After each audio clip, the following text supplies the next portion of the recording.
Okay, in this video we're going to add some additional controls for this and have them exposed at the top level, so we can control these in Unreal Engine as well as do collision detection on terrain. So we'll start by right clicking on here and going to Type Properties, make sure we're on the Parameters tab, and let's start by making some folders. And these are going to house our controls just to keep things nice and tidy. The first one's going to be Module Controls.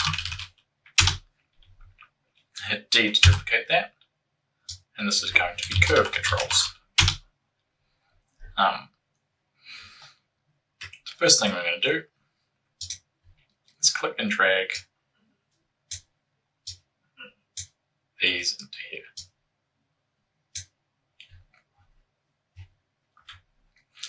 Same for this one here.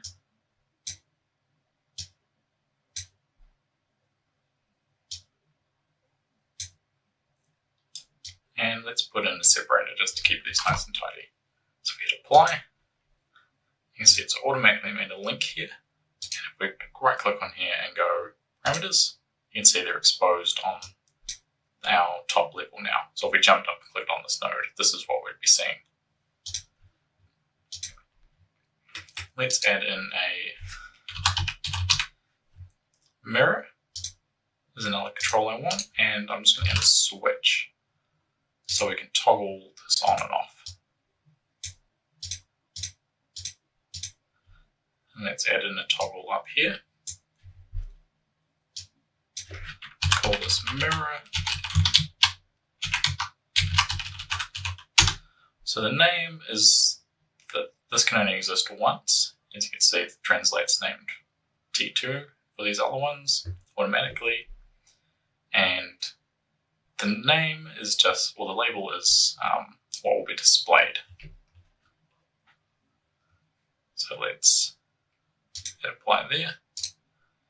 Right click, bring this up, and click and drag that onto our switch. That is now linked. And then we can just select these two, hold Alt to copy them, and connect those up.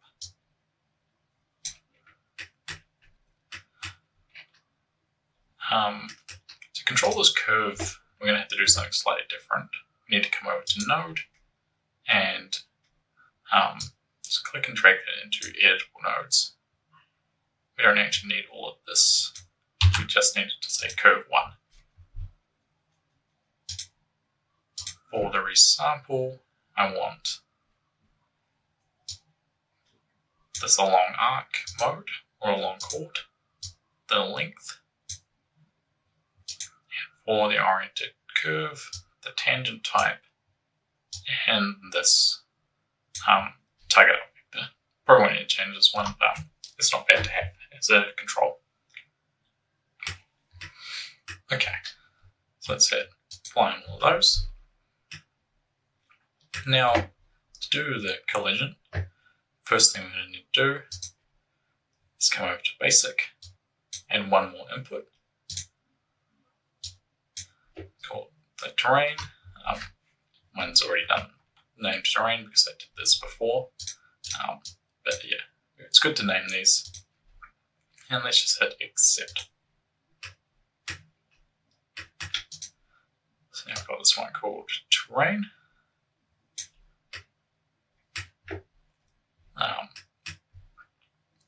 Let's make a basic terrain. So we want a height field. And this is just for testing, this is intuitive one. And a height field noise.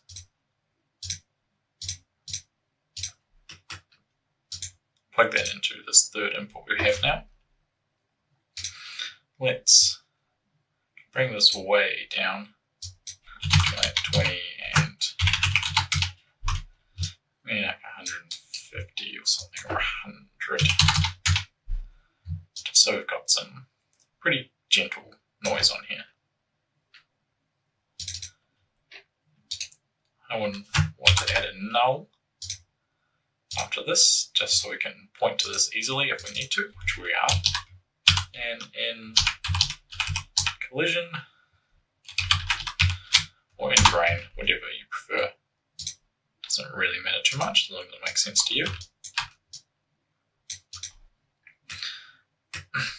And what we need to do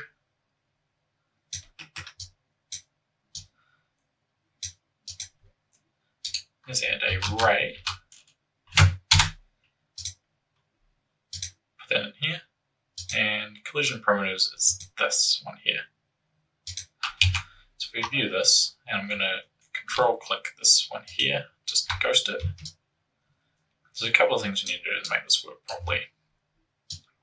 First, the ray is traveling down.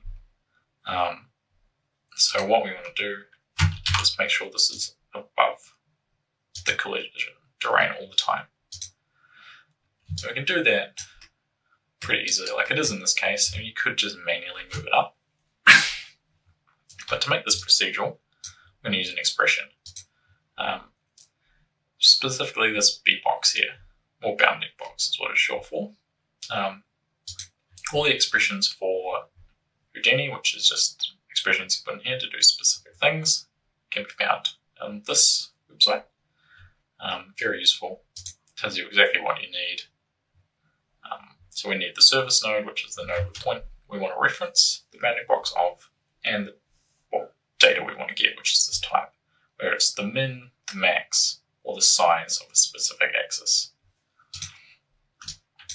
So we want B box, and inside quotations do ... That just basically means look up from this node one level to any of the nodes on this. In collision is what we want, pointing to this node. And we want to do comma, and then what we're looking for is D underscore Y max, close brackets. And we can see that's moved it up basically by the maximum value of this terrain on the Y. So we know it will be above now. The other thing we need, this is in nodes when it's raining down. So we want to resample it before it's rayed. 0.25, something quite high detail. And the reason we're not doing this resample before the ray is because this is going to like move it on axis, so this distance will get stretched in some cases. So it's good to do a high detail ray and then resample once the curve's in its final position.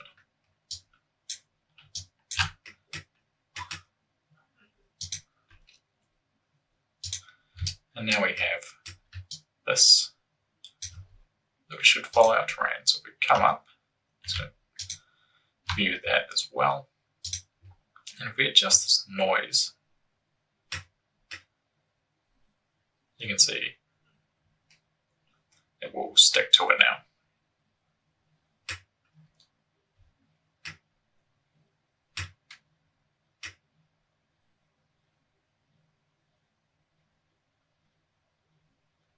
Cool. On the next video, we will set up Houdini engine for Unreal as well as test this inside of it.